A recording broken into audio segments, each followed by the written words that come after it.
Good morning.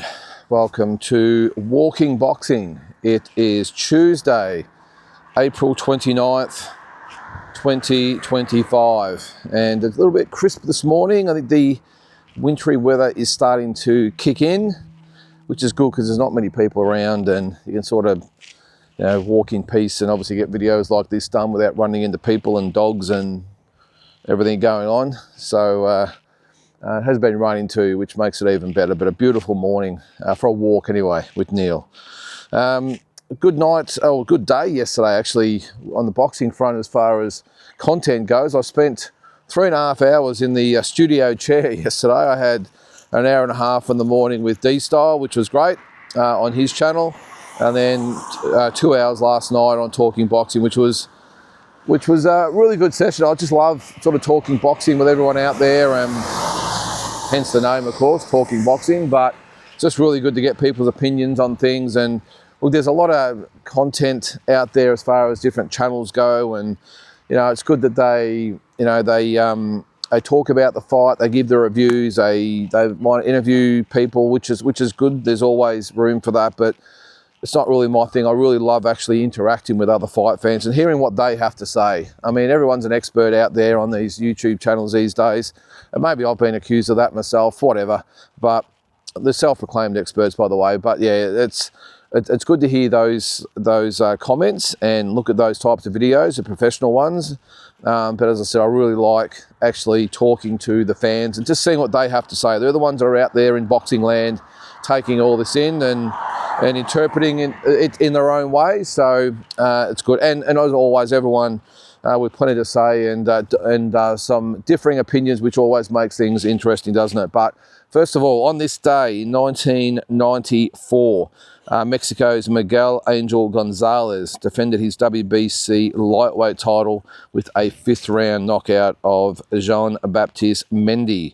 That took place in France. And then in the other thing today, Anthony Joshua in 2017 stopped Vladimir Klitschko in 11 rounds in England. And that was just before the takeover, wasn't it? The Riyadh season takeover. I think was that 2019, I think it was, when Joshua fought Ruiz. I think that was the first one in the rematch in Saudi Arabia. And I remember when that fight happened thinking, gee, that's a really unique place to have a fight show, and not sure why they're doing it in Saudi Arabia, but good on them. Obviously, there's a lot of money involved, but never expected that we'd be here today where pretty much Saudi Arabia is the epicenter of boxing, isn't it? Hopefully that changes just a little bit now that they've sort of got their hands on boxing and don't look like letting it go anytime soon. You can see they've started to. Well, on the weekend we had the fight in London. They're talking about Usyk Dubois is in London, even though I don't think that's a Riyadh season card anyway. Sorry, but no, it's not. I think it's going to be Frank Warren. But if Fury and Joshua happens, you would think that would be in London. So, and then we've got the Crawford Canelo fight in Vegas. So hopefully, even with the claws into boxing and controlling it and being the puppet masters, they will at least allow some of the big fights to be back, I think, in their traditional homes. And I've said before, it's great doing these Saudi events, but they really lack soul, don't they? And, nothing beats a big fight at Wembley or T-Mobile Arena or the MGM Grand or something like that. So, but yesterday, really good day. Started off on D-Style's channel in the morning. I just got on there just to talk boxing for starters, and he did say that he attempted to have Deslie Robinson on, and she couldn't sort of make it early, so we just sort of chatted for about 45, 50 minutes, and then she came on and we had a really good chat to Deslie. Just a fighter's fighter. She really is, and it was great talking to her. I've never actually met her before, and it was really refreshing to hear her thoughts on boxing, where she's come from. The fact that I think she said that she was, I'm not sure if she said she was originally from Sydney and had a bit of a messy breakup with a partner, had to take her 3 kids up to Queensland and start with nothing, start afresh. And she's done it, and she's juggled 3 kids and a professional boxing career and working as well. A remarkable lady is Deslie Robinson, and she did agree with what D-Style and myself have also been saying over the little bit of the last few weeks that she thinks that more can be done for women in Aussie boxing. And look, my point's been all along that No Limit have done an awesome job for boxing in Australia, but one thing they just haven't been able to really get right is getting behind the women, and Desiree Robinson would be the perfect one to get behind, along with Shannon O'Connell as well. Neither one of them are with No Limit, have fought on the shows, but I've always thought it strange that our biggest promotional company in Australia doesn't get behind the women or have a elite female fighter on their cards, and maybe even headline some events. That's what actually Desley said, how great it was to actually headline her last card in Melbourne. Now, this is a Queenslander. I think Chloe Chaos might have been from Melbourne, but Desley Robinson is a Queenslander, and they fought the main event at the Melbourne Pavilion in front of about probably 1,000 people, and that was the main event, which is great for her and Aussie boxing. But yeah, it was, again, just refreshing to hear what she had to say and her outlook on boxing and outlook on life. And it's always good to hear the story of some of the fighters you see out there, and we don't sort of realise their background or understand their background and where they've come from and what they're doing now. And just a really great outlook on everything, really positive, really supportive of sort of everyone in boxing. Didn't really have anything bad to say about anyone, just wants to get the best out of herself and go as far as she can in boxing. So it was really good to hear what she had to say, and also with D-Style as well, with all things boxing. It's always great to chat with other YouTubers or content creators, whatever you might want to call them, and he's one of the best out there. D-Style really tells it the way it is, and very informative, knows his stuff. And that's one thing to talk boxing with people who maybe don't necessarily research as well as they may, and just sort of read the headlines and maybe watch a few clips on YouTube or whatever and think they know boxing, or watch a few fights. But to actually have someone that knows the stats, knows the records, knows the resumes, knows his history, it's really good to talk boxing with those types of guys. And it used to be that way. I remember when we had Peter Maniatis and Mike Altamura and Tazzy Brown on the channel. Great, that those guys really know the stuff, especially Mike Altamura. If he doesn't know about it in boxing, it's not worth knowing about Mike Altamura. He's probably the best boxing brain I think I've ever spoken to. So anyway, I can't even remember what we spoke about. That's how enthralling the conversation was. No, it was obviously about Ben and Eubank and the thoughts. I know we've sort of done it to death in the last sort of couple of days, but it still continues on. We just sort of talk about what's next for both fighters and what we thought of the fight. Again, I'll reiterate that I thought it was just an unbelievable effort from both guys.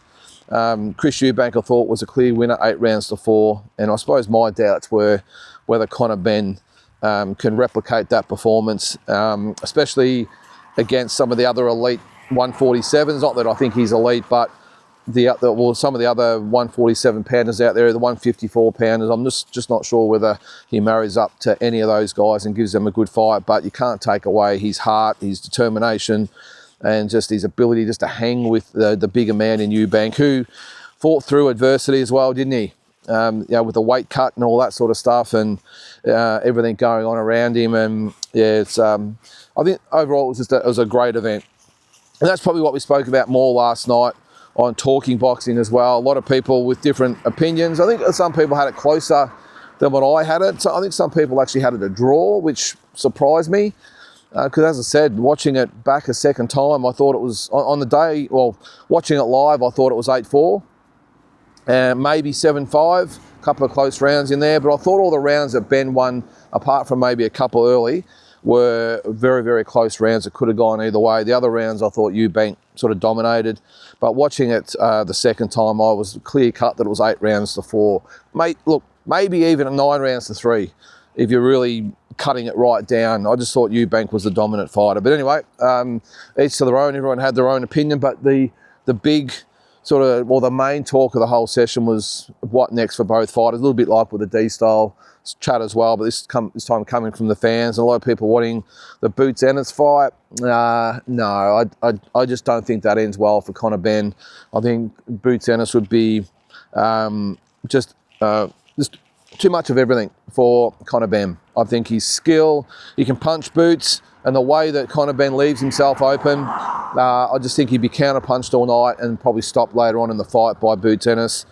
Brian Norman, maybe you're always a chance, but again, I think Brian Norman would be too much for him. Barrios is probably the obvious one for him. I think he's ranked number 3 with the WBC, Conor Benn, but Barrios has got the Pacquiao fight in his sights, and then if he goes up to 154, for me, that's a definite no-no. Don't go to 154. It's not going to end well against any of those guys. And then for Eubank, pretty easy, actually. Go to 168, fight Canelo, and take your $15 million, whatever you're going to get paid, maybe more if it's in England. I think that makes the most sense. And it all adds up, doesn't it? You would think that even if he does fight Conor Benn later in the year, I think he does the job even easier this time. And it just makes sense that fight would be in May next year, wouldn't it? That seems to be what all things are pointing to, is May 2026 is Canelo versus Eubank, most likely in London at Wembley Stadium, 90,000 people. It would be massive. And I just said actually last night how good it would be to be at an English boxing event. I mean, not yesterday, on Sunday morning, just the energy coming through the screen, just pulsating sort of stuff. I would love to get over there, and it's definitely on the bucket list is a trip to the UK. Now, speaking of the UK, yesterday we had the launch and the official announcement of Alexander Usyk versus Daniel Dubois. Started off cheery enough, didn't it, with Usyk in the middle of the ground saying, "Daniel, where are you?" in his broken English. Real character, isn't he, Alexander Usyk? And when Daniel Dubois arrived, they stared off for a few seconds, and then Dubois decided he'd push Alexander Usyk, which, I don't know, it seemed to me really, well, it was obviously pre-planned, but really cringe. You don't be doing that against Usyk. It's a little bit different, like you've got maybe a Fury or even a Joshua. You know, there's a bit of rivalry there and a bit of spice, and you know that's what people are looking for. But Alexander Usyk is such a gentleman, never gets involved in this sort of stuff. It just came off a bit forced and a bit cringeworthy, I thought. And Usyk, he did sort of go in his fighting stance there, though, didn't he? But I don't think there was any real worry of anything happening. But Dubois seemed confident. I like how he turned up in the suit and Usyk turned up in his tracksuit. There's always one fighter, isn't there? There's always one that's like that, or in the suit. There's always one that rocks up and really couldn't care less. But Usyk is the man. He's the champion. He can do whatever he wants. But then they had the interview afterwards in the studio, and they had to have the security guards and all that around. And one actually part of Dubois' team had a bit to say. I'll get onto that in a second. But I thought both guys spoke really well. Sometimes I struggle to understand a little bit of what Dubois is saying. He does mumble a little bit. And then you've got Usyk with his broken English, who sometimes goes a little bit off track as well. But, you know, Dubois just said, look, he's learned a lot from the first fight. He's improved a lot, which I think he has. And this time he's going to get the job done. He obviously talked about the low blow not in his eyes, the non-low blow in the first fight. And he'll do it properly this time and drop Usyk for real. Usyk obviously disputed that. He pulled out his phone and showed him, the commentator or the interviewer, a photo of a low blow landing. Now, there was no proof that it was actually the punch that hit him low. And I think Dubois actually said that was a different punch. There was a lot of low blows in that fight, by the way, from Dubois, but Usyk did have his cup nice and high, didn't he, his protector. So probably arguable. Probably both guys have got an argument, but Usyk just said, look, I'm the champion. I've improved as well. He did acknowledge that Dubois had improved, but he said, I have as well. And he said, I'll get the job done again. Just the usual stuff. I mean, they're sitting right next to each other, by the way. They had the security guys at the back, so I suppose they've both got to behave themselves.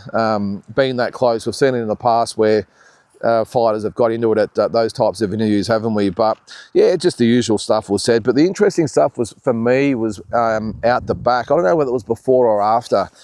And one of Dubois' team, I think he was, I don't know his name, but just another one of these heroes that have to inject themselves into proceedings. Now, he's obviously I don't know if he's a security guy or just one of his team, but trying to explain, well, he did say to Usyk, you were hurt.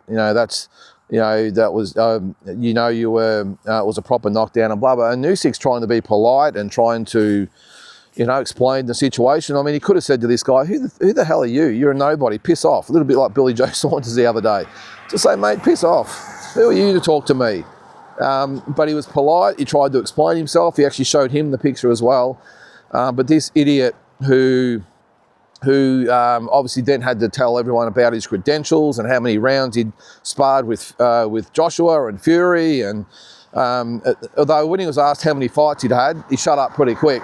So that's not important. And then they got it out, and he'd had 5 fights. Now, I'm sure some of you out there will know who he is, but I don't know. But he was just a big guy who just decided that he'd make himself important and have a go at the heavyweight champion of the world.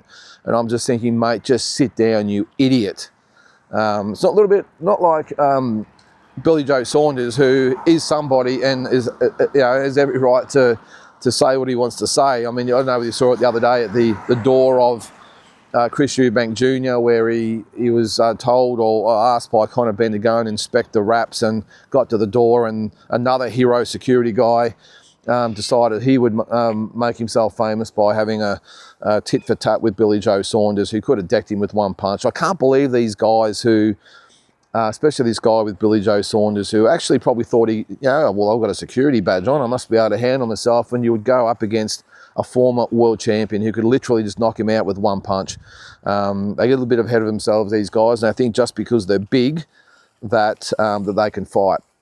I differ in that opinion. But this guy, yeah, I'll have to do some research on who he is. Again, I'm sure some of you out there will know, but just a self-proclaimed expert who, you know, boxing guy who reckons he's been around the trap a few times, and he's had the 5 fights though, so he must be a killer. He must know everything about boxing, and he's probably been a punching bag for Fury and Joshua a few times. But the cherry on top was when he was interviewed out the back. Well, not really interviewed, though. Someone just stuck a camera in his face after it all happened, and he said, "Who is he to?" You know, because Usyk must have said something about meeting in London, or one of his team said something, and just off the cuff sort of stuff. And he said, "Yeah, well, what did he say? I would have skinned him, or something like that. It's one thing to be in the boxing ring, but you know, in London, I'll do this and I'll do that." Mate, shut up! You are an idiot. So. Yeah, I think he made himself look like a real tool. Now, it's one thing to maybe have your say. No problems with that. But pretty much challenge the heavyweight champion of the world to a fight in the middle of London, and pretty much say that you know, your opinion is worth more than the heavyweight champion. Here's our old mate, the dog again. We're a bit late today, buddy. We're almost gone.